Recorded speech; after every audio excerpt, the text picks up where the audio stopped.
Okay.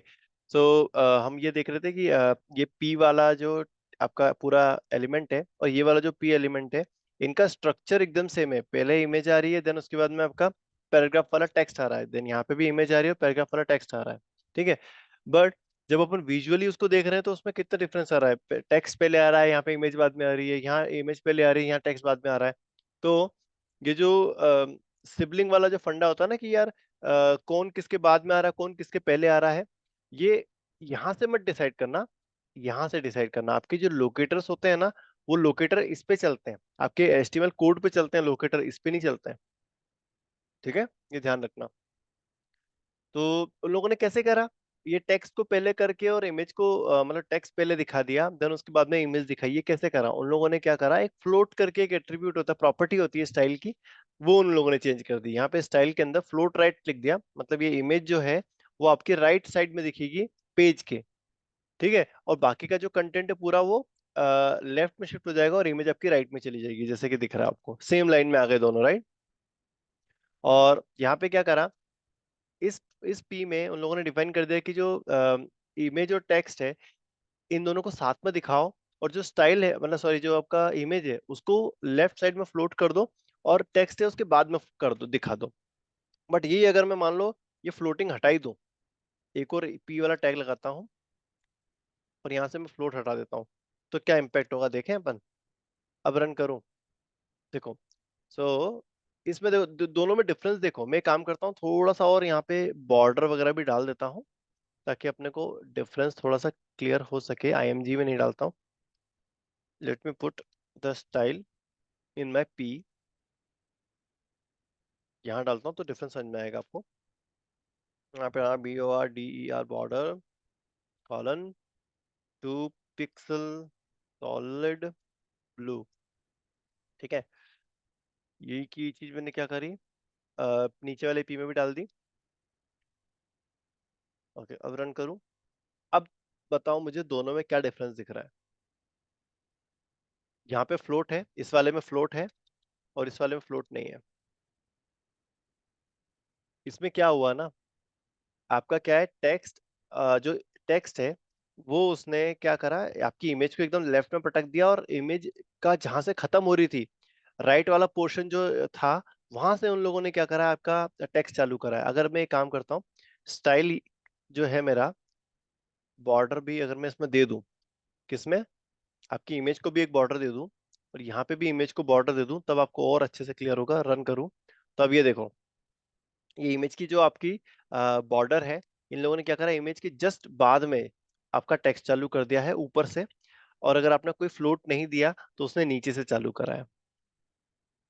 तो ये float से आप इतना मतलब माइन्यूट सा, but very very much visually appealing difference यहाँ पे ला सकते हो आप। ठीक है, नेक्स्ट है, कौन कौन सी इमेज फॉर्मेट्स हैं जो कि आपके ब्राउजर सपोर्ट करते हैं। APNG, GIF, ICO, then JPEG, PNG and SVG, these are the supported image formats. अगर इसके अलावा कुछ है तो वो नहीं दिखेगा। ठीक है, और JPG के भी देखो, यहाँ पे अलग अलग वो है, फर्दर एक्सटेंशन है, फाइल एक्सटेंशन, जैसे JPG, JPEG, JFIF, JPJPG and PJPJP। ठीक है, तो जब भी आप कोई इमेज बेस्ड टेस्टिंग कर रहे हो, राइट, ब्राउजर पे कोई इमेज दिखनी चाहिए, right, you want to test that with different kinds of file, तो ये अवेलेबल फाइल एक्सटेंशन है दैट यू शुड टेस्ट। ठीक है, देन नेक्स्ट जो है, आपका चैप्टर समरी चालू हो गया है, so let's jump on to the next section which is image map. अब ये बहुत इंटरेस्टिंग है। ठीक है, अ, जैसे कि आपको ये इमेज दिख रही होगी, राइट, सपोज ये एक सिंगल इमेज है, बट मैं चाहता हूँ कि यार, अगर बंदा लैपटॉप के ऊपर होवर करे तो सिर्फ लैपटॉप पे ही उसका आइकन जो है, कर्सर है, वो हैंड आइकन बनना चाहिए। अगर मोबाइल पे होवर करे तो सिर्फ मोबाइल पे ही बनना चाहिए। एंड अगर आपका ये जो कॉफी है, कॉफी मग, उसके ऊपर होवर करे तो हैंड आइकन बनना चाहिए। ठीक है, दूसरी चीज ये, अगर वो लैपटॉप पे क्लिक करे, देखो, तो आप लेके चले जाओ उसको computer.html पे, मोबाइल पे क्लिक करे, अरे यार स्क्रॉल हो गया था, सॉरी, मोबाइल पे क्लिक करे तो आप उसको लेके चले जाओ phone.html पे, और अगर वो कॉफी पे क्लिक करे तो उसको लेके चले जाओ coffee.html पे। तो एक ही इमेज के अंदर ये चीज कैसे करी उन लोगों ने। सिंगल इमेज के अंदर, this is your single image, उस सिंगल इमेज के अंदर उन लोगों ने क्या करा है, अलग अलग सेक्शंस को क्लिकेबल बनाने के लिए उन लोगों ने ये मैप का कंसेप्ट यूज करा है। इसमें क्या होता है, इसका कोड देखते हैं अपन। आपको क्या करना पड़ेगा, आईएमजी जो है नॉर्मल, उसको डिफाइन करो आपके आईएमजी को, उसमें एक और एक्स्ट्रा एट्रीब्यूट डिफाइन कर दो, यूज मैप, और उसके अंदर उसका मैप का जो नाम है वो एज अ पास कर दो, वैल्यू पास कर दो, हैश देन नाम। ठीक है, देन आप एक उस इमेज के जस्ट बाद में आप मैप डिफाइन करो। उस मैप के अंदर जितने भी आपको एरिया क्रिएट करने हैं वो सारे एरियाज यहाँ पे क्रिएट कर दो उस इमेज के अंदर, राइट। देन आप जब एरिया है वो आप अलग अलग तरीके से डिफाइन कर सकते हो, रेक्टेंगुलर या सर्कुलर या पॉली, मतलब और भी इसमें फॉर्मेट्स होते हैं, लेट्स सी दैट किस तरीके से एरिया होते हैं। रेक्टेंगुलर होता है, सर्कुलर होता है, पॉलीगोनल होता है और डिफॉल्ट होता है। ठीक है, सो इन तरीके, इन अलग अलग वे से आप उसका शेप डिफाइन कर सकते हो। देन आप यहाँ पे कोऑर्डिनेट डिफाइन करो। अगर रेक्टेंगुलर है तो आपको क्या करना पड़ेगा, starting X and Y position देनी पड़ेगी और ending X and Y position देनी पड़ेगी, तो उसके अकॉर्डिंग आपका रेक्टेंगुलर बना देगा वो। और ये जो starting left and Y position है, ये एकदम मतलब टॉप राइट कॉर्नर से चलती है, top left, sorry top left corner से चलती है, वो अपन आगे देख लेंगे, डोंट वरी। ठीक है, और आपको यहाँ पे उसके लिए जो भी अल्टरनेट टेक्स्ट है वो डिफाइन कर सकते हो आप, और उसमें क्लिक पे जो जिस लिंक पे लेके जाना वो लिंक आप यहाँ डिफाइन कर सकते हो। एक सेकंड देना बस ना।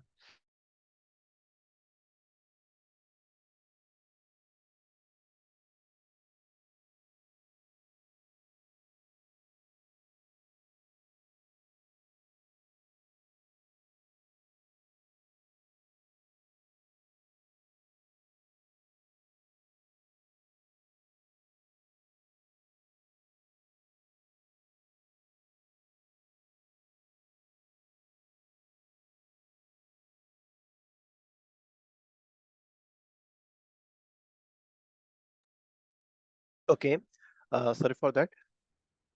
देन नेक्स्ट जो है अपने पास में सर्कल है, राइट। सर्कल में आपको एक्स एंड वाई कोऑर्डिनेट देना रहेगा, देन उसके बाद में आपको उसका जो भी पिक्सल्स में रेडियस है वो देनी रहेगी, ताकि वो उस रेडियस पे सर्कल ड्रॉ कर दे वो। ठीक है, सो this is how you can create different different maps in a single image. And उन मैप्स पे आप डिफरेंट डिफरेंट बिहेवियर दे सकते हो, कि अगर आपने इस एरिया में अगर आप क्लिक एक्शन परफॉर्म करोगे तो ये वाले पेज पे लेके जाए, एंड लाइक सो ऑन। ठीक है, देन नेक्स्ट क्या है इसमें।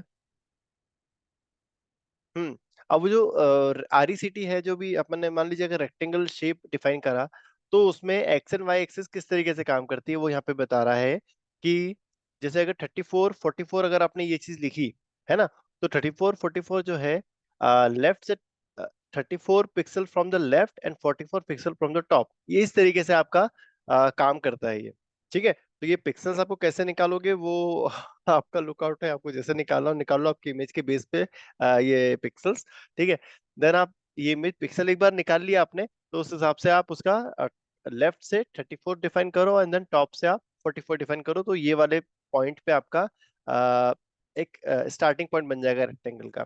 ठीक है, देन उसके बाद उन्होंने क्या करा है, अगेन लेफ्ट से 270 एंड टॉप से 350, तो लेफ्ट से 270 और टॉप से 350 पे एक दूसरा पॉइंट यहाँ गिरा दिया।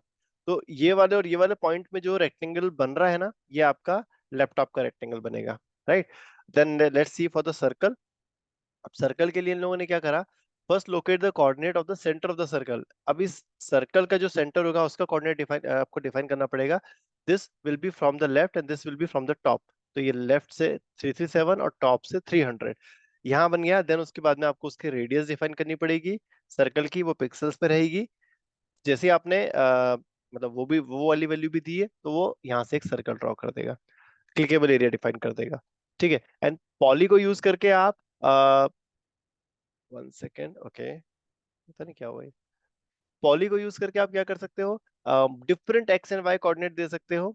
ठीक है, सो उससे क्या होगा कि जैसे ये आपको एक क्रोसेंट दिख रहा है, इस क्रोसेंट के लिए जब आप डिफरेंट डिफरेंट उसके X and Y coordinate define करोगे, तो this is how your clickable area will appear to the browser.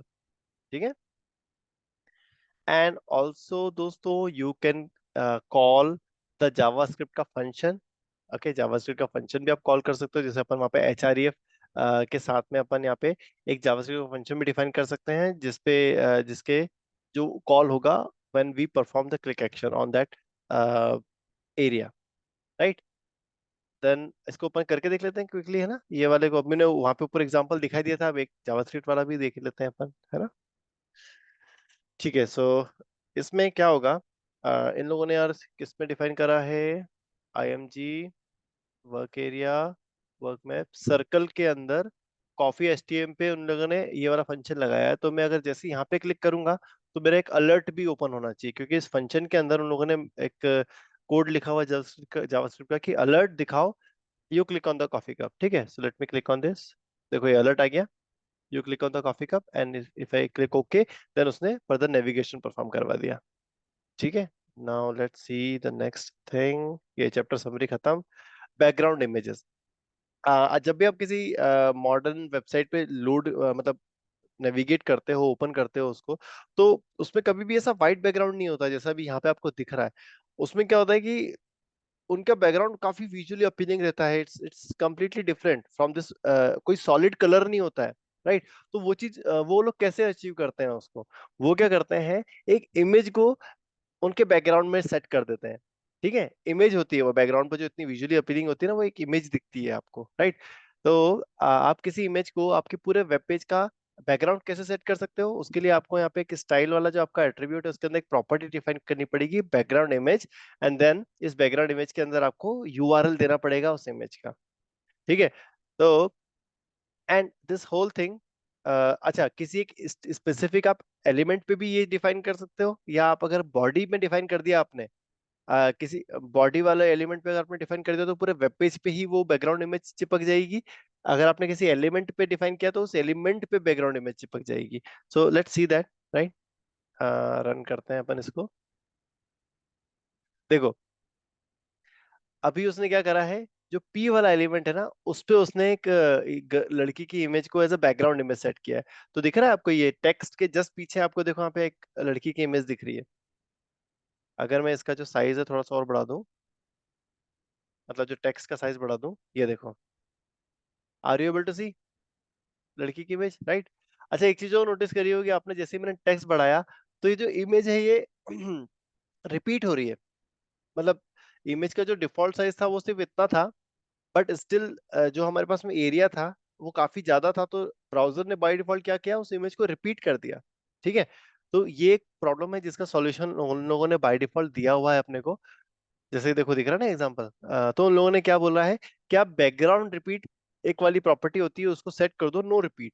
ठीक है, तो वापस से मैं यहाँ जाता हूँ और जो पी है उसके अंदर डिफाइन कर देता हूँ नो रिपीट। अब मैं इसे रन करूंगा तो आप देखो आपकी जो इमेज है वो सिंगल टाइम ही आई है, राइट। बट यहाँ पे एक और प्रॉब्लम अब दिख रही है कि यार जो मेरा टेक्स्ट है वो तो इतना बड़ा है, नीचे तक जा रहा है, और मेरी जो इमेज है वो आधे पोर्शन में खत्म हो गई, है ना। तो इसका भी इन लोगों ने सॉल्यूशन दिया हुआ है, आप नीचे स्क्रॉल करोगे, you can make that image as a background cover. ठीक है, इसमें क्या कर सकते हैं अपन, ये स्टाइल प्रॉपर्टीज को ही अपन मॉडिफाई करेंगे यहाँ पे। आप क्या करो, बैकग्राउंड अटैचमेंट को फिक्स कर दो और बैकग्राउंड साइज को कर दो कवर, ये दो और प्रॉपर्टी आप उसमें ऐड कर दो। अब आप जैसे ही रन करोगे, now you can see that जो आपकी इमेज है, अच्छा एक काम करता हूँ, अभी पी में दी है मैंने, पी डॉट, देखो एक काम करता हूँ यहाँ पे, टेक्स्ट जो है कॉपी करा मैंने टेक्स्ट को, पहले भी डाल दिया पी के और बाद में भी डाल दिया पी के। ठीक है, अब मैंने रन करता हूँ इसको। देखो, तो ये मेरा पहला वाला टेक्स्ट है जो कि पी के पहले डाला है मैंने। देन अब आप देखो आपका जो इमेज है सॉरी, जैसे ही आपका पी चालू हुआ तो पी का टेक्स्ट और उसकी इमेज दिख रही है आपको पीछे, दिख रही है कि नहीं दिख रही, ये देखो। और फिर देन आपका ये टेक्स्ट चालू हो गया। तो कुछ पैरालैक्स इफेक्ट दिख रहा है यहाँ पे आपको कि मेरा इंटेंडेड बिहेवियर नहीं था बट वो अपने आप ही बन गया, पता नहीं कैसे। ठीक है, नेक्स्ट है अपना, यू कैन, अभी देखो एक प्रॉब्लम और है यहाँ पे, जो अगर मैं विंडो को थोड़ा सा छोटा बड़ा करूं, अरे वाह यार, आपकी इमेज जो है वो प्रॉपरली देखो रिसाइज हो रही है, देख रहे हो आपके इसके साइज के हिसाब से। ब्राउजर की विड्थ के हिसाब से आपकी इमेज भी प्रॉपरली विड्थ एंड हाइट ले रही है, it's a good thing. But you what you can do, आप विड्थ और हाइट को भी जो है सेट कर सकते हो, अगर आपको पूरा मतलब इमेज को स्ट्रेच करना है ताकि फिट हो जाए वो, तो you can use this background size and उसको 100% सेट कर दोगे तो वो पूरे आपके ब्राउजर का जो विंडो विड्थ है, विड्थ और हाइट उसको कवर कर लेगा वो। ठीक है, so that's it. Background images को अपन और फर्दर इसमें बाद में वहां पे देख लेंगे अपन सीएसएस के अंदर, ऐसा बोल रहे हैं वो लोग। ठीक है, नेक्स्ट है पिक्चर एलिमेंट। ओके, ये एक HTML5 का कंसेप्ट है। इसमें क्या होता है कि अगर मान लो आपको रिस्पॉन्सिव कोई साइट बनानी है कि यार उसमें क्या है, जैसे देखो, अब मैं ट्राई टू योरसेल्फ करता हूँ इसको, मजा आएगा आपको। अभी आपको यहाँ पे कार की इमेज दिख रही होगी, राइट? अब मैं जैसे ही इसको साइज बढ़ाऊंगा ना तो ये इमेज चेंज हो जाएगी फूड की। साइज छोटा करूंगा, इमेज कार कार आ जाएगी। बड़ा करूंगा, फूड आ जाएगा। कार आ जाएगी, फूड आ जाएगा। ये चीज कैसे हो रही है? ये एक इन लोगों ने HTML5 में एक अपने को प्रोविजन दिया है, पिक्चर वाला, पिक्चर का एक एलिमेंट दे रखा है। उसके अंदर आपको मतलब जो भी आपको इमेज दिखा रही है ना, उस इमेज को पिक्चर के अंदर डालो। ठीक है, देन उसके बाद में उसकी जो विड्थ है उसको ऑटो रख दो, और इस पिक्चर के अंदर दो वाले मल्टीपल सोर्स डिफाइन कर दो। ठीक है, उस सोर्स के अंदर एक मीडिया क्वेरी प्रोवाइड करो। मीडिया क्वेरी क्या रहेगी कि अगर मिनिमम विड्थ आपकी 650 पिक्सल है, तो अपने को क्या करना है, जो एसआरसी है, इमेज का एसआरसी, उसको चेंज कर देना है from this default image to this image. ठीक है, तो ये एक मीडिया क्वेरी है जो कि क्या करती है, विड्थ के ऊपर अप्लाई होती है। अगर आपकी विड्थ चेंज होती है, मतलब अगर विड्थ आप बढ़ा रहे हो घटा रहे हो डायनेमिकली, तो उसके हिसाब से आपकी जो इमेज है वो चेंज कर देगा HTML5 खुद ब खुद। सो इसी तरीके से आप रिस्पॉन्सिवनेस आपकी साइट को या वेबसाइट को रिस्पॉन्सिवनेस बना सकते हो। Okay, responsive design you can do. Next है आपका, और क्या क्या है इसमें दोस्तों? ठीक है, अच्छा, एक चीज और इसमें ध्यान देने वाली बात ये है कि जैसे मान लो कि कुछ ब्राउजर्स पे आपकी जेपीजी दिखा सकते हो, कुछ ब्राउजर मान लो कि जेपीजी सपोर्ट नहीं करते, वहां पे अपने को पीएनजी देनी पड़ेगी, राइट? तो उस केस में अपने को ना ये मीडिया क्वेरी लगाने की जरूरत नहीं है। आप डायरेक्टली एसआरसी सेट, अच्छा यहीं पे है यार, रुको मैं नीचे देख लेता हूँ कहीं पे तो कोड है उसका। हाँ, ये देखो, ये रहा एग्जाम्पल। जैसे फॉर एग्जाम्पल आपका जो ब्राउजर है वो जेपीजी को सपोर्ट करता है, पीएनजी को नहीं सपोर्ट करता, राइट? तो आप क्या करो, आईएमजी के अंदर मतलब पिक्चर वाले टैग के अंदर आईएमजी डिफाइन करो, और उसके अंदर आपके जितने भी मल्टीपल सोर्सेस है, पीएनजी, जेपीजी, सारे डिफाइन कर दो।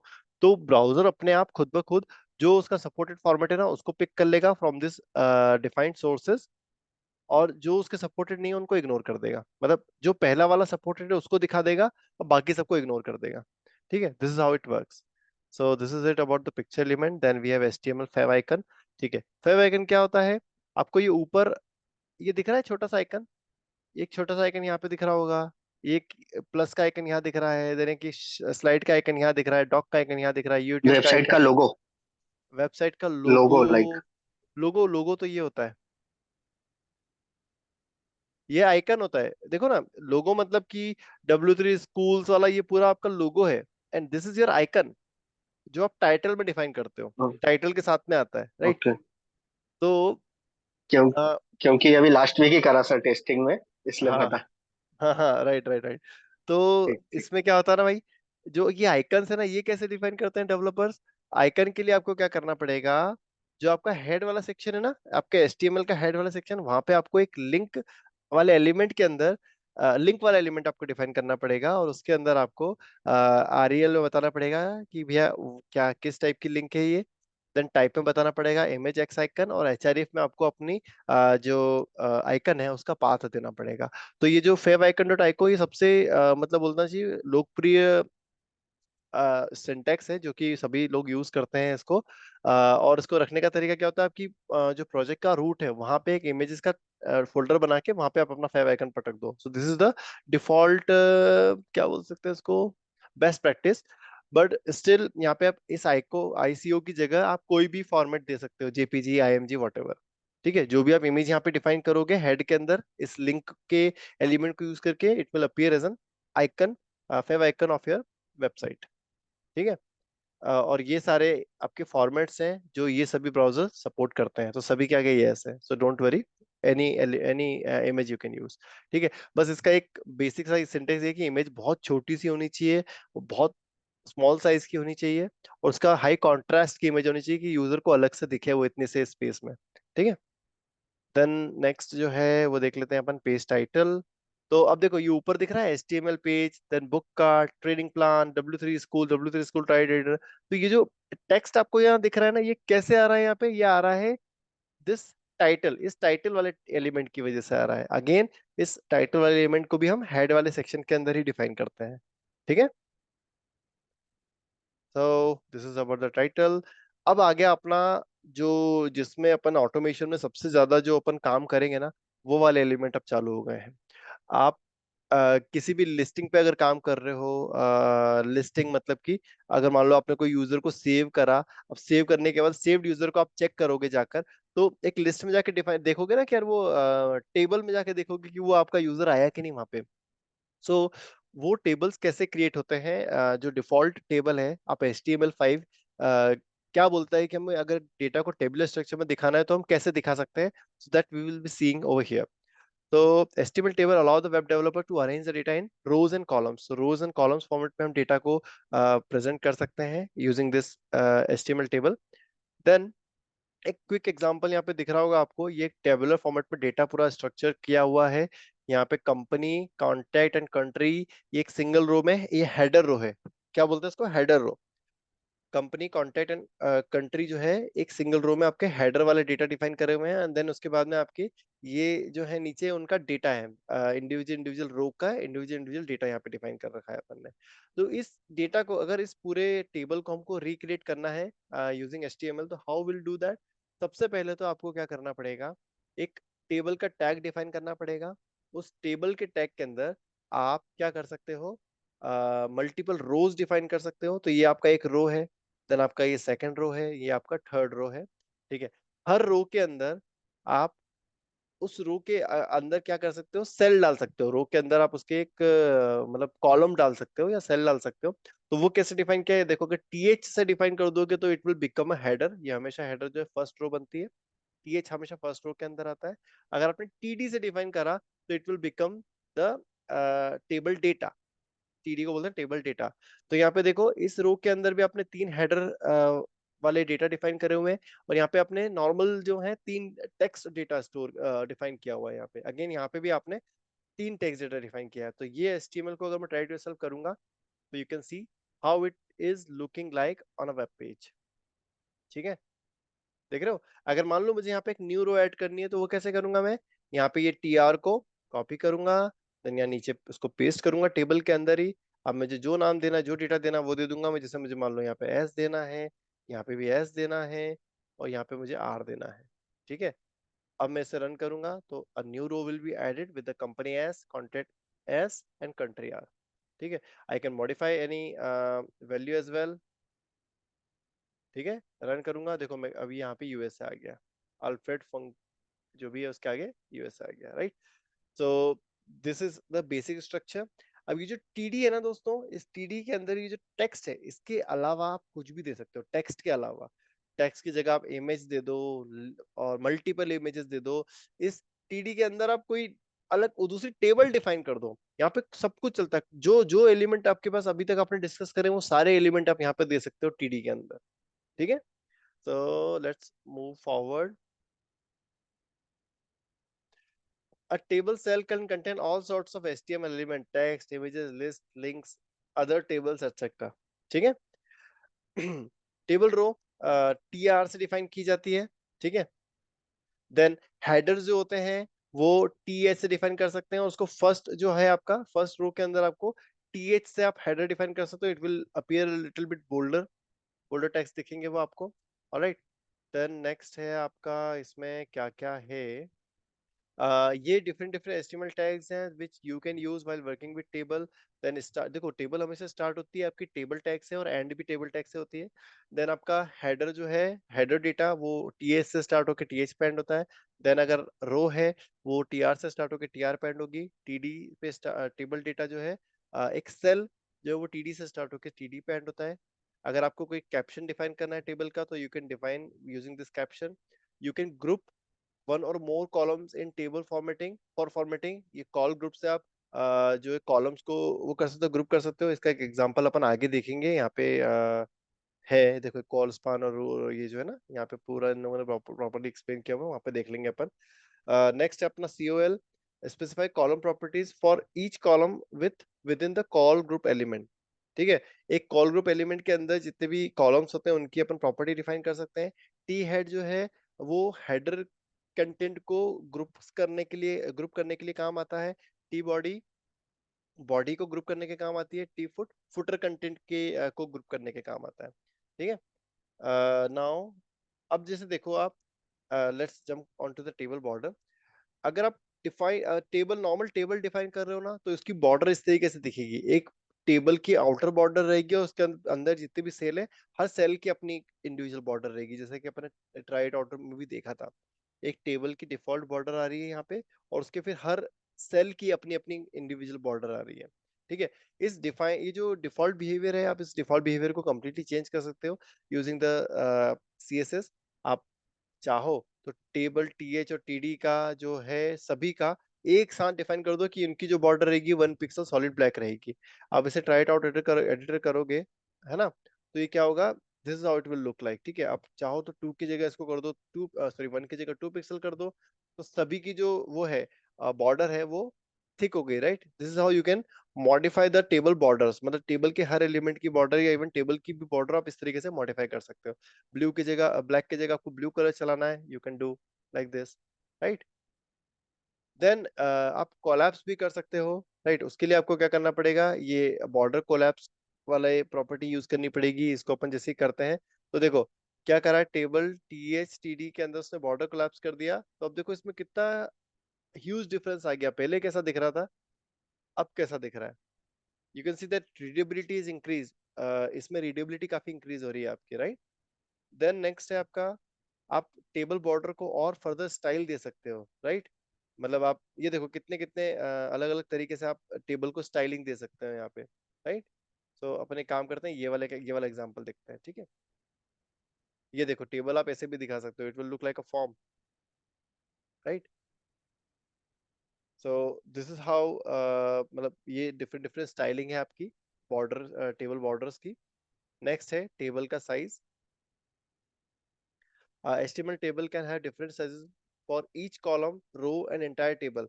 ठीक है, मतलब आप डेटा के हिसाब से, यहाँ पे क्या हो रहा था कि डेटा के हिसाब से आपकी जो टेबल है वो अपने आप ही साइज ले ले रही थी, देख रहे हो आप। ये देखो डेटा के हिसाब से यहाँ पे साइज ऑटोमेटिकली हो रहा था। बट आप चाहो तो आप बाय डिफॉल्ट भी साइज डिफाइन कर सकते हो। ठीक है, उसके लिए आपको क्या करना पड़ेगा, आपको यहाँ पे जो विड्थ है वो डिफाइन करनी पड़ेगी। आपके स्टाइल एट्रीब्यूट डाल के आपको विड्थ डिफाइन करनी पड़ेगी फॉर दैट कॉलम हेडर, तो उसके हिसाब से आपका जो भी है उस पर्टिकुलर कॉलम का विड्थ सेट हो जाएगा। ठीक है, एंड अगर आपने हाइट सेट कर दी तो यार उस पर्टिकुलर रो की हाइट सेट हो जाएगी, right, default height. Then next है आ जाता है टेबल हेडर्स। टेबल हेडर्स किस तरीके से डिफाइन कर सकते हैं अपन, HTML table can have headers for each column और रो और फॉर मेनी कॉलम्स एंड रोज। ठीक है, यहाँ पे आपका रो का भी एक इंडिविजुअल, मतलब पूरी टेबल का एक हेडर हो सकता है, हेडर रो हो सकती है, या एक हेडर कॉलम हो सकता है, या हेडर कॉलम एंड हेडर रोज भी हो सकती है, या फिर एक ऐसा हेडर भी हो सकता है जो कि मल्टीपल कॉलम्स पे सिंगल हेडिंग हो, right. This is also possible. तो ये सारे मतलब कैसे कर सकते हैं, how we can achieve all this. So again आपको यहाँ पे कुछ कुछ माइनर से आपको चेंजेस करने पड़ेंगे आपकी टेबल में। तो क्या है यहाँ पे,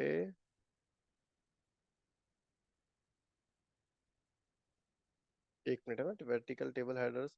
अब देखो यहाँ पे क्या है ना, जिस जिस भी आपको सेल को एज अ हेडर रिप्रेजेंट करना है ना, तो उसको आप TH में पुट कर दो। ये देखो, ये TH, ये TH, राइट।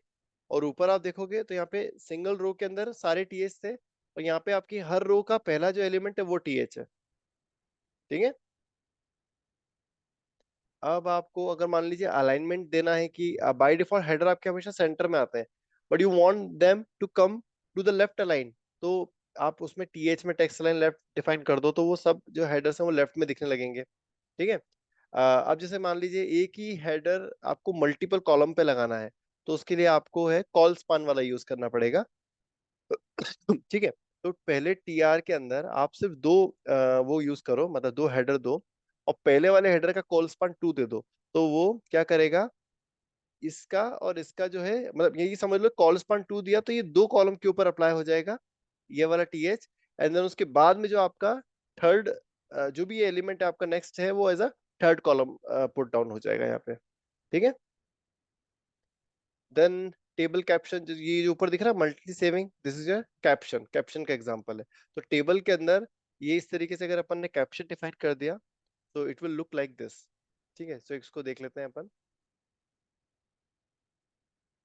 ये देखो, this is how your caption will look like. अब नेक्स्ट क्या है इसमें, पैडिंग एंड स्पेसिंग। देखो पैडिंग क्या होती है, पैडिंग मतलब ये होता है कि जो अंदर की स्पेस, ठीक है, मार्जिन होता है बाहर की स्पेस। ठीक है। तो अगर आपने टीएच और टीडी के अंदर पैडिंग दी ना, तो टीडी और टीडी के अंदर की जो टेक्स्ट है उसके मतलब उसके बिटवीन की स्पेस अपन यहाँ पे मॉडिफाई कर सकते हैं पैडिंग से। ये अपन ने लास्ट टाइम भी देखा था, देख लेते हैं एक बार और क्विकली। अब देखो, ये आपने क्या करा है यहाँ पे, पैडिंग को आप इस तरीके से भी दे सकते हो, अलग अलग, bottom, left, right, top, okay, या सिंगल रो में भी दे सकते हो। मतलब 10 pixel space, 20 pixel space, 20 pixel space, 40 pixel. ठीक है। सो अगर मैंने यहाँ पे पैडिंग टॉप को मान लीजिए 100 कर दिया, तो ये टीएच एंड टीडी जितने भी है ना, इनकी ये यहाँ से यहाँ तक का जो गैपिंग है फर्स्ट नेम से, और ये लाइन का जो गैपिंग है, जिल और ऊपर का जो गैपिंग है, ये ऊपर से 100 पिक्सल हो जाएगा। सी, ठीक है। तो इंटरनल जो स्पेसिंग है उसको पैडिंग बोलते हैं। ऑलराइट।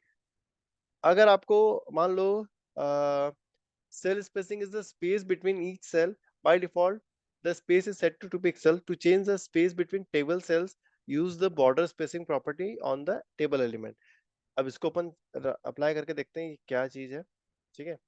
अब देखो, इससे क्या हुआ, ये जो कॉलम है, पहला कॉलम यहाँ से स्टार्ट हुआ, देखो ये टेबल का पूरा बॉर्डर है। टेबल के बॉर्डर के अंदर ये पहला कॉलम है, देन आपका ये दूसरा कॉलम है, ये तीसरा कॉलम है।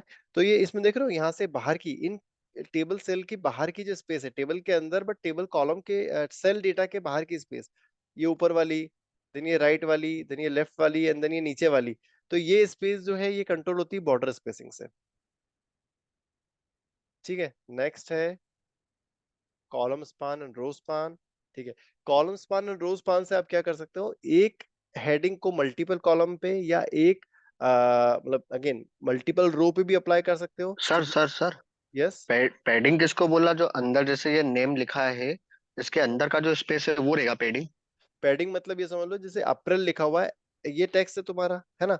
अगर तुमने पैडिंग हम्म। इस पे अप्लाई करी, ये जो बॉक्स बना हुआ है ना बाहर का, अगर इस पे तुमने पैडिंग अप्लाई करी, तो वो इसके हम्म। इस बॉक्स के अंदर वाले एलिमेंट्स पे अप्लाई होगी, मतलब अंदर अप्लाई होगी। पैडिंग अंदर अप्लाई होती है। ओके। ठीक है। और जो गॉट इट। आपकी स्पेसिंग है वो उसके बाहर अप्लाई होती है। ठीक है सर। ठीक है। देन आपका है कॉलम स्पान। ये column span and row span से आप इस तरीके से उसको मतलब मल्टीपल कॉलम्स या एक ही डेटा को मल्टीपल कॉलम या मल्टीपल रोज में आप दिखा सकते हो। राइट। कॉल स्पान अपन ने देखा था कि ये टीएच को ये मल्टीपल कॉलम पे दिखाएगा। Then we have row span, जो क्या करेगा, इस डेटा को मल्टीपल रोज में दिखाएगा, मल्टीपल, हाँ, मल्टीपल रो में दिखाएगा। राइट राइट, रो स्पान रोज में दिखाएगा। राइट। सो ये देखो, यहाँ पे क्या किया था अपन ने, पहले टीआर के अंदर टीएच एंड टीडी डिफाइन किया, नेम एंड जिल। देखो ये है नेम एंड जिल।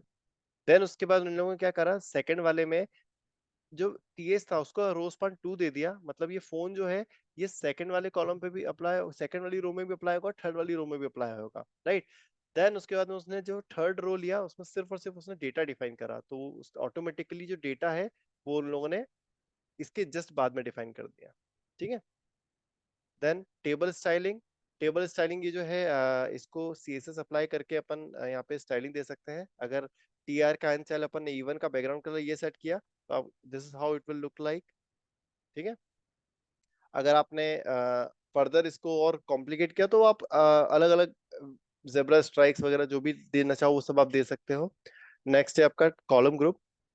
ठीक है। एक काम करना, अभी रीजॉइन कर लेना प्लीज यार।